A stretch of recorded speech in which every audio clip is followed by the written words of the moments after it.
Welcome to Scholar's Tutorial, where every concept is simplified for smarter practice. Let's start with the first question. We need to order these numbers from largest to smallest. These are the possible orders. The correct answer is option D. To compare easily, convert everything to decimals. 7/10 is 0.7, 75% is 0.75, 0.5, and 0.86 stays the same.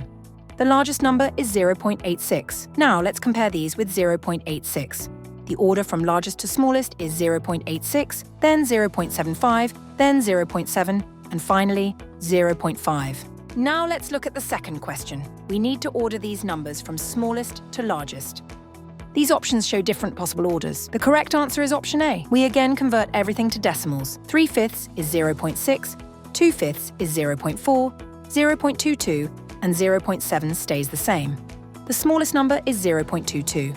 Arranging from smallest to largest gives us 0.22, then 0.4, then 0.6, and 0.7.